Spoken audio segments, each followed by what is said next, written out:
Hey, what's up guys? Nick Quintero here, and today I'm going to show you how to make Tattoo Flash print ready for t-shirts using Adobe Illustrator. All right, let's go.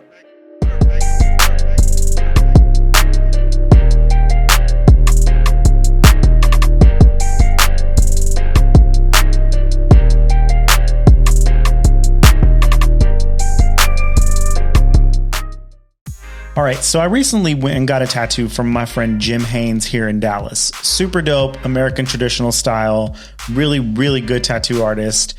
And we were talking about making t-shirts for him.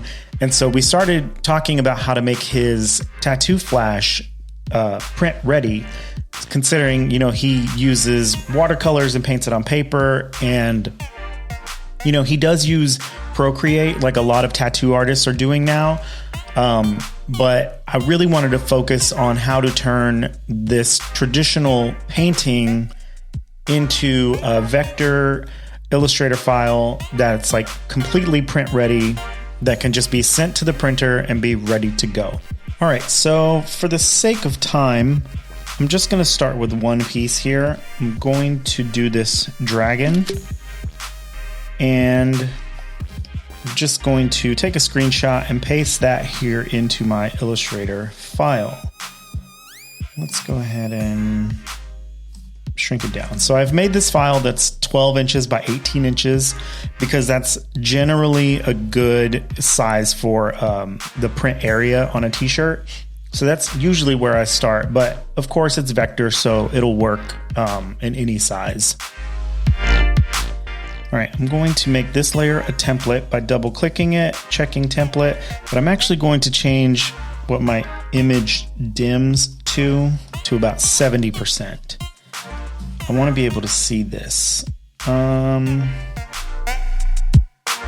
Let's make a layer for line art and a layer for color fill. And then speaking of color fill, let's go ahead and turn this template off again temporarily. And I want to make some swatch boxes so that I can grab these colors from what Jim painted. So let's go with the red, this blue here, maybe this like green and yellow gold. I think I need another. So there's like an in-between kind of brownish there, and this pink. All right, so before I get started, I'm actually going to select all of these, and in my swatches panel, I'm going to click the plus button and add them to my swatches for easy reference later. Oh, this microphone is in my way. It makes it a little bit difficult. Okay, so I'm going to leave those there though, so that I can eyedrop them. But I'm going to make sure that they are on the color fill layer and not on my template layer of that. All right, cool. So we're off to a good start.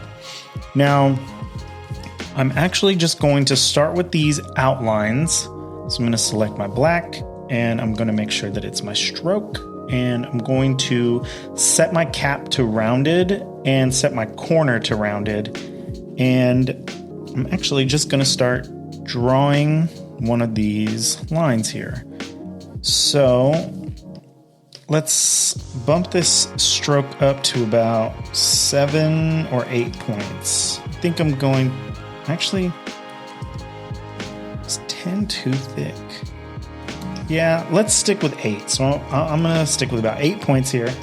And I'm going to just start on these outlines. So let's see how this goes. Now, this is one of my favorite tools here. If you guys haven't seen this or used this, when you're drawing paths like this, you can actually just draw in straight lines and points. And with your path selected, press the keystroke P and for your pen tool. And then if you hold Option and hover over your line, you'll see that the tool changes, and it allows you to just click and curve these existing straight lines to match the artwork. I think this saves a lot of time, especially for something like this that has all of these curves going in a similar direction.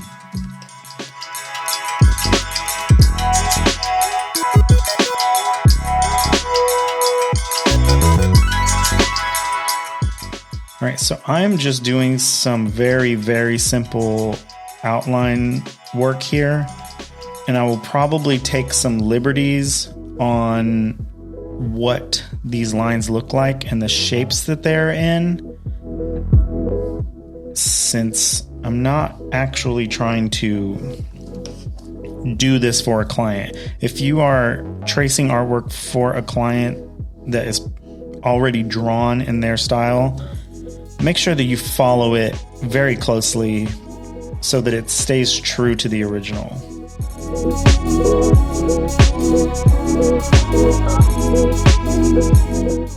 So there's two reasons that I use the rounded edges or the rounded ends on the cap function here on the stroke.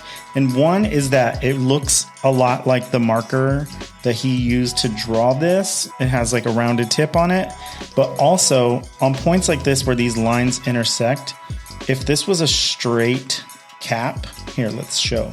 You can really see that harsh line. And when you try to line this up, it's kind of difficult to not get these sharp corners here. So that's why I use a rounded cap, because if you move it there, it really actually hides that intersection a little bit better.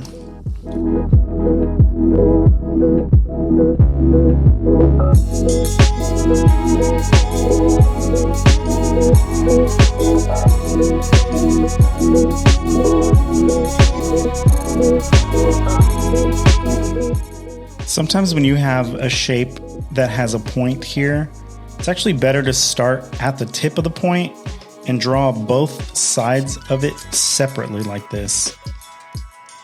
It really lets you get full control from this part where these two lines intersect. Now this curve right here might be too big to do the straight line with the curvature tool trick, because the curve is so big. If you drag here, actually I was completely wrong and that totally worked, but sometimes there might be curves that are just too big and it doesn't fit like the kind of settings to the way that this tool works. But it's always best to try it out first, because it's so much faster if it does work, as you just saw. You know, that is one thing about creating these lines like this in Illustrator, is that it's always a little bit of trial and error.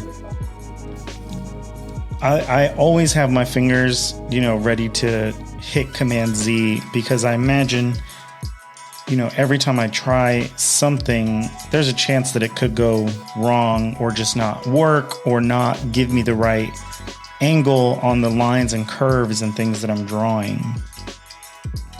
Okay, this is a little tough section. I can't really see exactly where it goes, but I'm not going to take it too seriously. I'm going to use the circle tool here to go ahead and make these eyes. Yeah. And actually, while I'm at it, in case I need to scale these, I'm going to press Command K to get my preferences, and I'm going to uncheck scale strokes and effects, so that way if I drew this circle too big or too small, I can adjust it without it affecting the stroke size.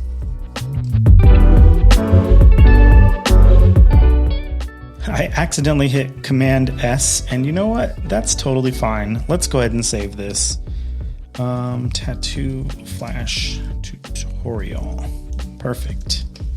Because we always save our work.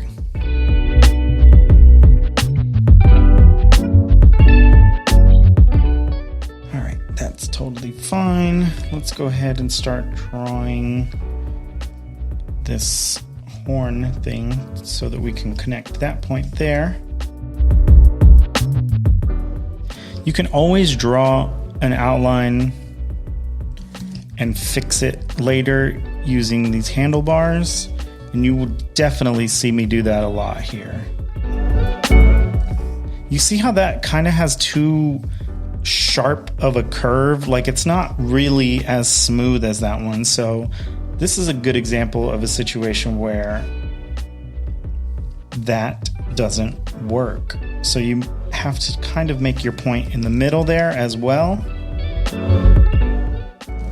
But I don't like drawing from right to left. So I'm actually going to start from the left and do that. And it's really great when you can see what you're doing instead of covering it with your drawing hand, because then you can find where this point needs to go to make that curve follow the reference.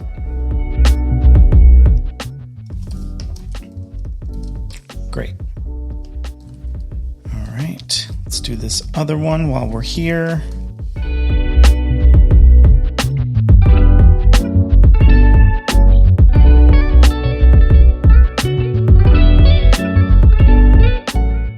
All right, so here's another situation where I'm going to start at this tip here and find my curves as I go down. Come back up, click on the same point, and it allows me to continue this way. All right, I know there's another one, so let's go ahead and do that guy.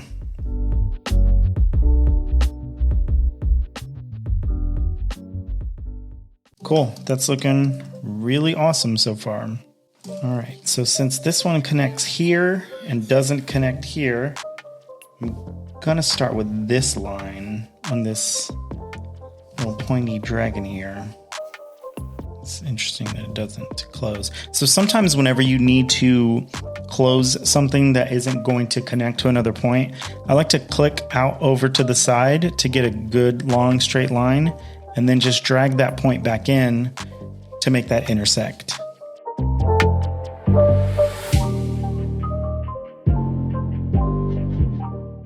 They make this really natural hand-drawn shape right here that's kind of hard to get with the curves, or at least with the default flow of the curves.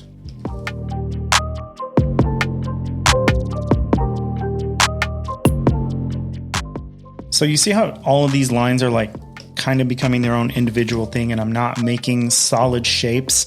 This is the reason why I created the line art layer on top of the color layer, because I really want to treat these two things very separately.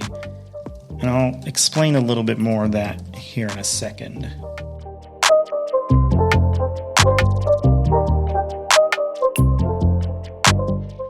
So I'm now using the pencil tool to draw in these lines, and then pressing J to join the ends of those paths at the point. Could even do it right here and make that solid. Look, it's beautiful. Okay, maybe not that one. I went too far. I always go too far. All right, perfect. Okay, I'm gonna use that same pencil tool method to draw in these stray detail lines. This is one of my favorite parts of Jim's artwork, is whenever he has these detail lines that don't connect to anything else.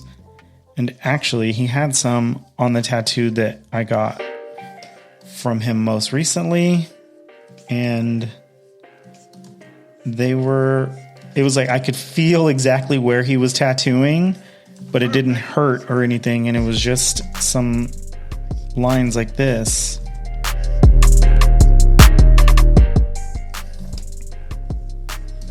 All right, that was pretty quick for that part, and I'm really, really happy about that. I love this little star, but I'm not going to add it in because these don't really land over here, but maybe I'll do it later. All right, so now we're going to get to the really interesting part. This is where we start doing the color and the shading. Now, obviously, he's got some really cool blends in here because he was able to shade this with actual like liquid acrylics or watercolor or something like that. But you can't really, there's not really a great way to mimic that and look authentic in Illustrator. So what I'm going to do is actually just, most of my colors are going to be created with solid shapes, like similar to how these are painted in here. So all of these areas where there's white showing, even if it fades, it's going to be solid colors. And then I actually have this stipple brush downloaded for free. I will put a link down in the description below, but I'll show you guys. There's this stipple shading brush kit that you can get, and it lets you open up this Illustrator file here, and the brushes are in here by default. And if you take your brush tool, not your blob brush tool, but just the brush tool, and paint with them, you can see that they have different levels of darkness and detail, and they are all super cool, super different from each other, and kind of give you a pretty realistic tattoo shading kind of style. So I think I'm going to use one of these two. So I'm going to copy these strokes that I drew, come back to my file over here, paste them off to the side, and you'll see that they have been added into my brushes here. All right. So actually, it might even be a good idea to make this, make another layer here. Though I lost my stuff. Okay, let's see. Let's make this hide options, and let's add in a shading layer. Oh, shading. Okay, let's go with this lighter one for now. Now what I'm going to do here is find the areas where there's black shading only, because that's the only layer that I'm going to use this stipple brush on. The other ones that have gradients, I'm just going to do solid shapes, like I said. So I do believe this here has a black shading layer. So I'm going to paint basically right over that line that's there, because I only want one side of this to come out. Like basically the brush is, you know, it's more dense in the center of your line and it fades out to the side. But what I'm going to do is, what I'm going to do is use a mask to cover this line here so that you only get half of it. So I'm going to actually lock my line art layer, and I'm going to take my pen tool. Nope. I need to have my shading layer. Oh no, did those go on my line layer? Okay. I'm going to cut these, lock my line layer, select my shading layer, use Command F to paste in front, and now they are where I want them. See, it's good to run into these mistakes while I'm going, because if you run into it, then you'll know exactly what's happening. Okay, so now I'm just going to create this holding shape here, select my brush and that shape, press Command 7, and it creates this mask so that you only see half of that brush, like I was saying. So that's a wonderful little gradient brush deal that's going on there. It looks like there's a lot right here. Let's check this layer out by itself. Okay, so there's some black here, black where I already drew it, maybe a little black here, black here, black here, and then of course this big one. All right, I'm gonna turn my template layer back on to template, go back to my shading layer, select that brush, and then draw here. here. Draw there.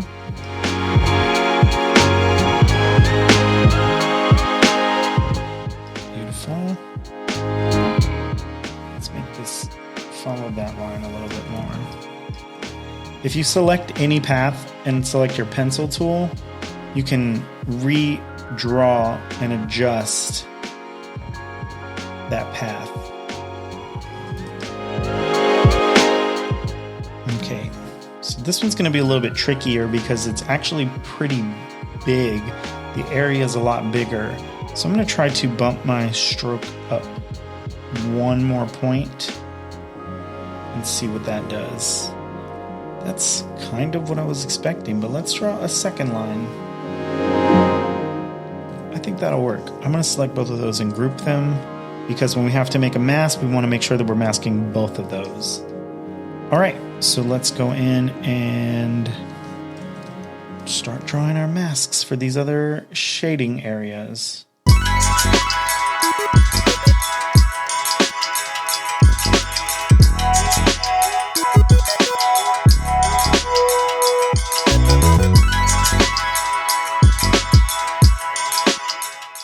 Alright, I think that's looking pretty awesome so far. Now here, it's going to be a little bit trickier.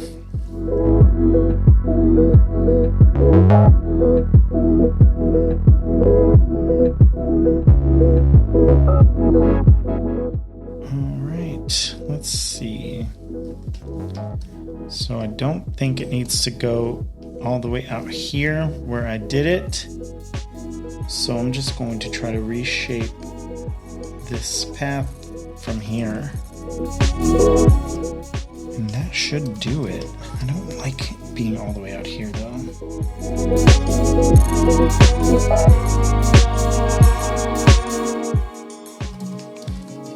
There we go. My camera turned off.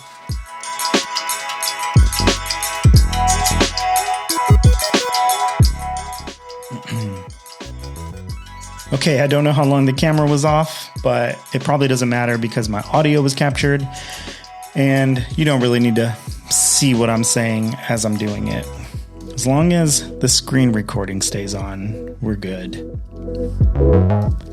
Okay, like I was saying, I think that looks pretty awesome. It's very much in line with what I wanted and I like it. So I'm going to turn my reference back on and we're going to lock the shading layer.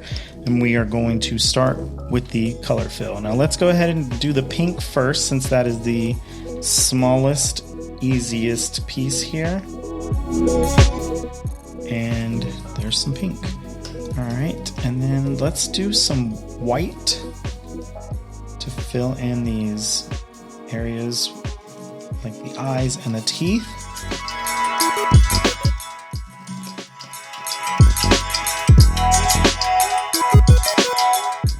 I do just draw these like super rough shapes in here because it doesn't matter.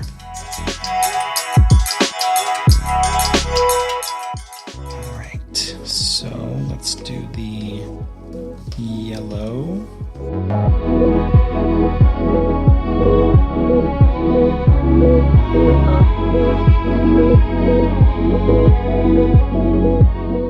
I'm going to use the blob brush for this one, just to kind of get these flowing shapes pretty easily.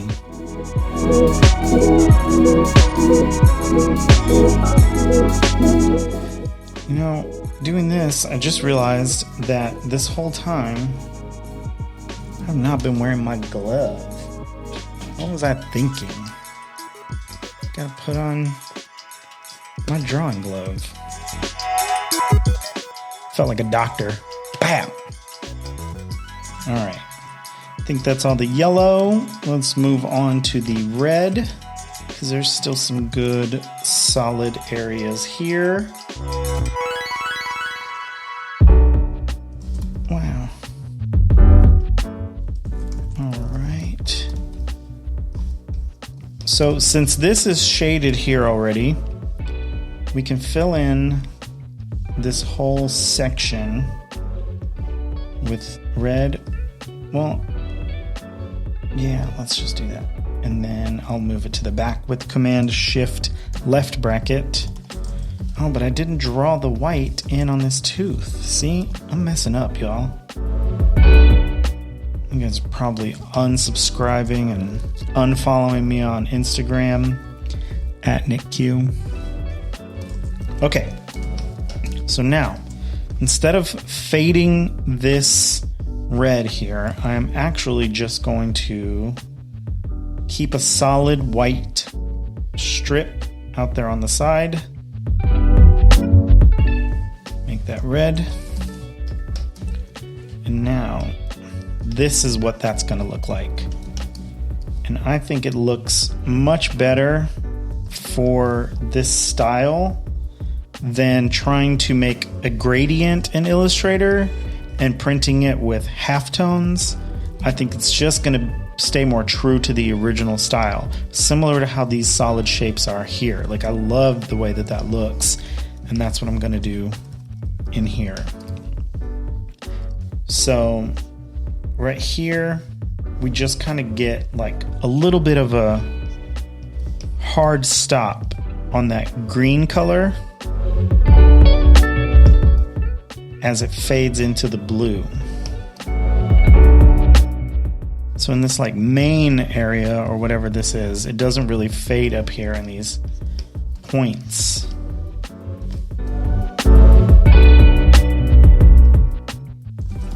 There we go.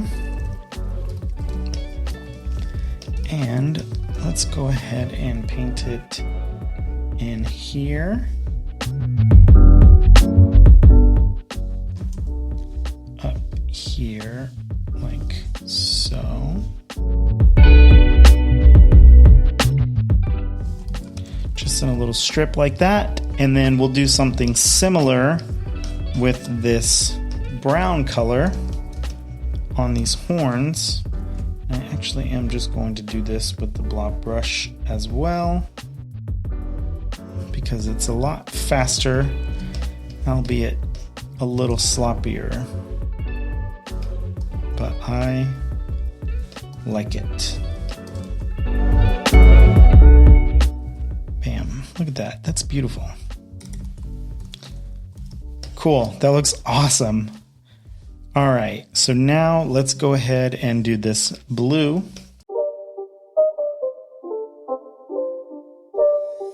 It's not a game. All right. I want to get these a little bit more accurate. So let's use the pen tool again.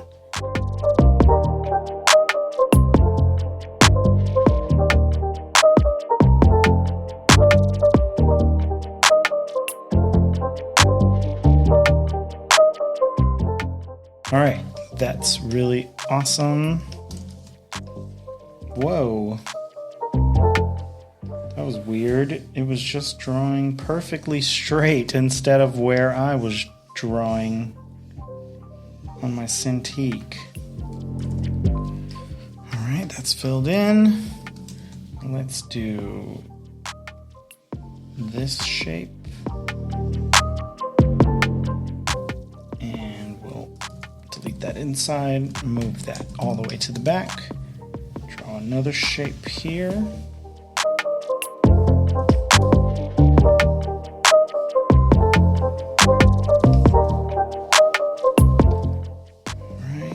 Delete this thing, move that all the way to the back. Wow, that looks awesome. Okay, what color do we, what is this color here? Is it just black and gray? I guess I didn't pick a gray. I just hit the microphone with my hat again. Let's adjust. Okay. Turn the template off. I drop some gray here. Turn the template back on. Turn my layers on. Go back to my color fill. Let's take this gray. I don't know why I have to make this box the same size as these. It really, really doesn't matter. All right. Hopefully that gives me the desired result.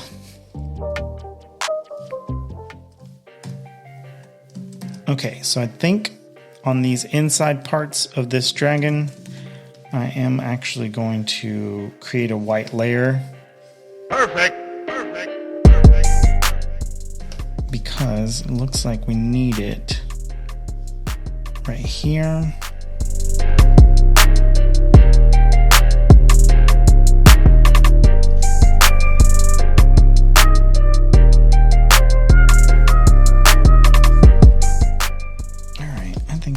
Works. It's not the nicest way to do things, but you know, at the end of the day, it's gonna work out. Oh, hey. There we go. Oh, I guess I need to add that white to this tongue. Yes, I know that's gray, but we'll just make it white. And we'll add it here as well. Now I'm just coloring like a toddler, but it's fine. It's fine.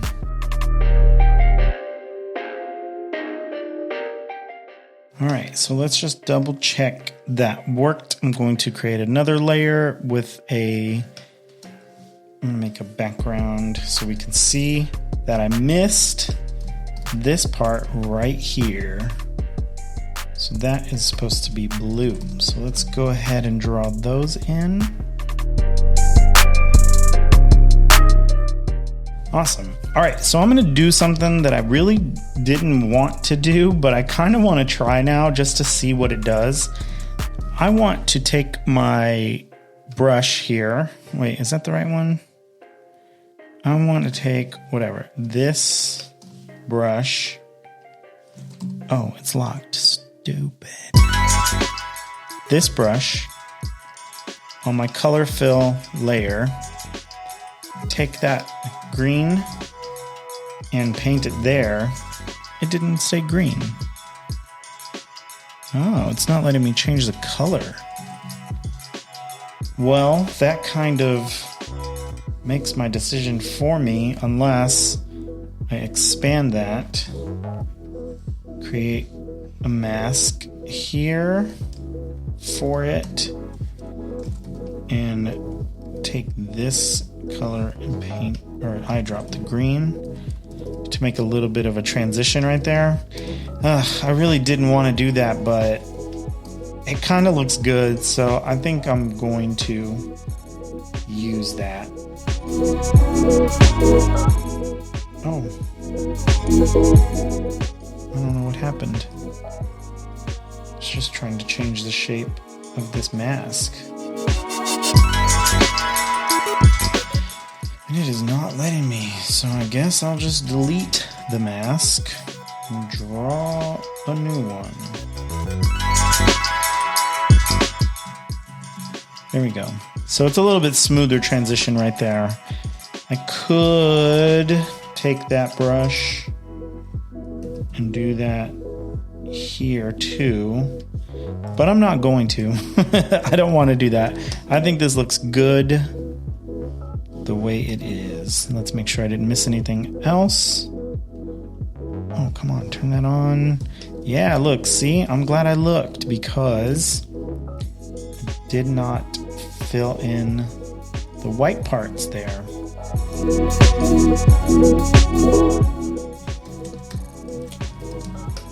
Awesome. All right, that's it. This thing right here is saved and is print ready. I mean, this is exactly how you would want to send an art file to a screen printer because they can separate this super easily. All right, so that's it. This is the final file. We could go back and do all of the other pieces of the flash and place them on different parts of the t-shirt. But if this was just your main image, I mean, it is good to go. It's ready, and do the final save.